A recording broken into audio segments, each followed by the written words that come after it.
लाखो सर्वधर्मीय वारकरी संप्रदायाचे श्रद्धास्थान असलेल्या पैठण येथील शांती ब्रह्म संत एकनाथ महाराज यांच्या पवित्र पालखी प्रस्थान ओटा परिसरात गुटखा, सिगारेट, दारू पिऊन सर्वत्र घाण केल्याची घटना उघडकीस आल्यानं नाथभक्तांमध्ये असंतोष पसरला आहे। याबाबत नगर परिषद, तालुका प्रशासनाने तात्काळ उपाययोजना करण्याची मागणी पैठणकर जनतेमधून केली जात आहे।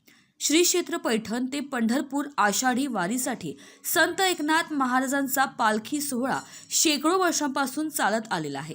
ज्येष्ठ वैद्य सप्तमीस नाथांची पालखी पंढरपूरकडे प्रस्थान होते। पैठण वासियांना नाथांचा पवित्र पादुकाचे दर्शन व्हावे या हेतूने गोदाकाठचा गागा भट्ट चौक परिसरात पालखी प्रस्थान ओट्यावर नाथांची पालखी ठेवण्यात येते। सूर्यास्त समयी पालखी भानुदास एकनाथांचा गजर करत सर्वधर्मीय नाथभक्त एकत्रित येत एकनाथ महाराजांचा पालखीला निरोप देतात। या पालखी परिसराचा सर्वांगीण विकासासाठी राज्य शासनाकडून माजी नगराध्यक्ष सूरज लोळगे यांनी 1,90,00,000चा निधीला मान्यता घेत पालखी प्रस्थान ओट्याचे सुशोभीकरण केले। मात्र या ठिकाणी नगर परिषद प्रशासनाचा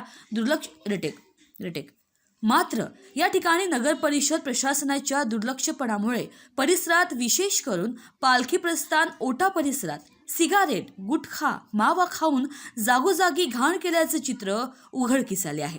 या ठिकाणी स्थानिक रहिवाशांनी अवैध मार्गाने वाहन पार्किंग केल्याने त्याचा आडोशाला पत्त्याचे अड्डे सुरू झाले आहे।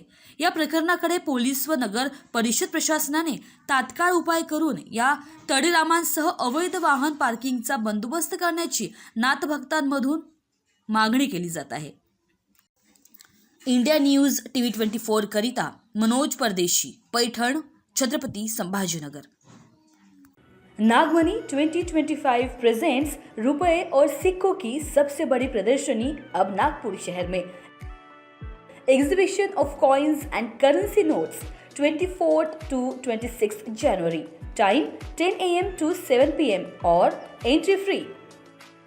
Our address Ram Gopal Maheshwari Sabhagruh, Jhansi Rani Square, Sitabardi, Nagpur।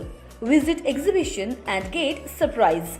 For more details, contact 9822 220826 or 9823022662।